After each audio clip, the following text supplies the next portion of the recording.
Hey, hello guys, how are you? I want to lend my voice to the NSAS now protest.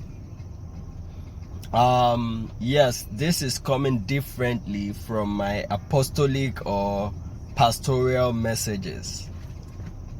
And this morning over the radio, I heard this guy, Lai Mohammed, spewing trash on radio, saying whatever he wants to say.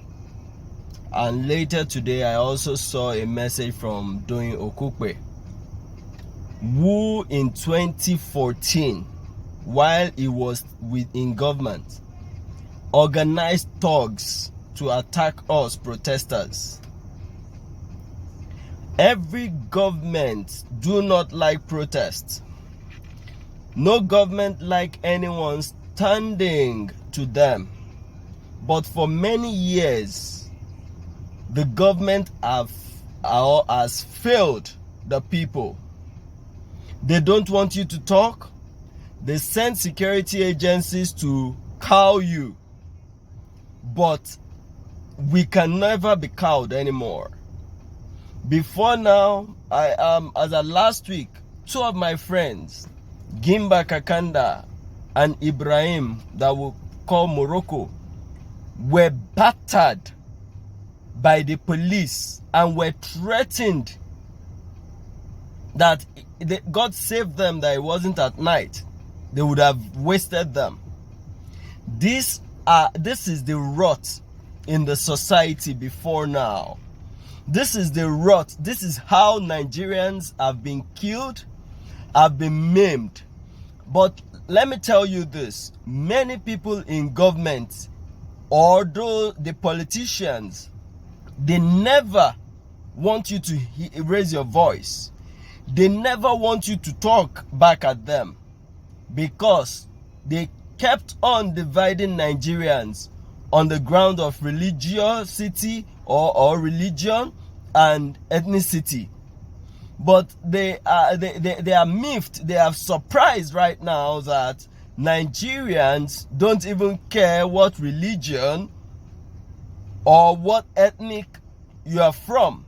We are all Nigerians, and this thing they have been doing, it is a no-no.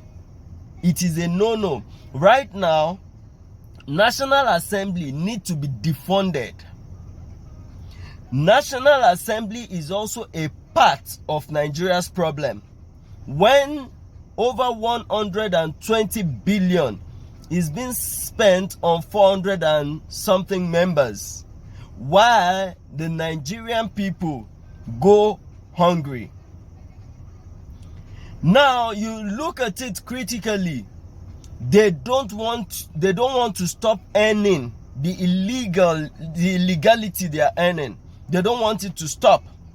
They don't want you to challenge it, but they want you to go hungry. That's why they get some guys to come and attack protesters. Those thugs that you see attack protesters, they are sponsored. Yes, people would say, oh, from the government. Yeah, well, the buck stops at the president's table. He is the commander-in-chief. So if the military, if the police goes to assault, to harass, to kill Nigerians, the buck stops at his desk. So, but what I need you to understand is that many of these guys that are close to the president, the only truth they tell him is good morning, good afternoon, and good evening. The salutation. I don't think they tell him the truth on anything. That's why when the president comes, he's not aware. But that's not the case. What we are saying is that, yes, they said, oh, they have listened to demands, the 5-point demand. The 5-point demand, NSAS is just a springboard to other things that have plagued the nation, that have plagued the citizens, that have mindlessly, they have used mindlessly to subject the citizens to penury and poverty. It is no longer business as usual. The people, the security agencies that are sent out to kill Nigerians, the uniform they are wearing is bought for them by taxpayers. The guns they are carrying is by taxpayers. So if you tell me, a taxpayer, if you point your gun at me, how will you point a gun at your employer? These people do not understand. But what I want to tell us today, Nigerians, Nigerian citizens, Nigerian youth, is that brace up. Brace up. Thank you for standing up to this challenge. Thank you for standing up to illegality. Thank you for standing up to inequality. Thank you for standing up against anomalies. It is time to take back Nigeria from the quagmire of greed.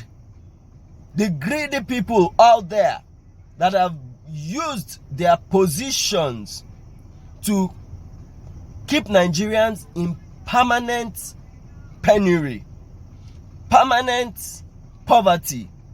Hospitals don't work, schools don't work. They steal the money, send their kids to school abroad, and their kids still come to take jobs, while Nigerians suffer through strikes and come out and cannot even get jobs. We are not saying everybody must work with government, but go check NNPC, PTF, NDIC, check CBN. It is the children of the who is who, FIRS, that are there. Just send a note. Even when there are no recruitments, they bring people in. And you tell me that Nigeria will work until these things begin to favor the citizens. That guy that does not have a father, that guy that does not know anybody, but as per merit, he gets his job. As per merit, how many people are there by merit? You don't even hear vacancies in those organizations, and you say the youth should keep quiet. The battle line has just been drawn. Government must yield to the demands of the citizens. And I say, end SARS now. End bad government now. End inequality now. Defund National Assembly. We do not even need the bicameral legislation. We only need unicameral. And these people should be paid part-time, per sitting. When they come to sit, they should be paid. Not for them to keep living on the citizens, on the citizens' blood. This is no longer business as usual for those of you in government that have been stealing before now and think you can still get away with murder. It is no longer business as usual. Nigerian youth, thank you. Thank you for coming out. Thank you for standing up to the challenge. Thank you for taking back Nigeria from the greedy criminals, from those who do not mean no good for this country. They steal the money, they send it abroad. They have houses abroad. So if any noise comes up, they fly out, they jet out. They even use chartered aircraft. Some Nigerians don't even know where the airport is. But what I tell you today, stand up, brace up. The journey is still far. Solidarity forever. Thank you, Nigerians. Thank you, Nigerian youths.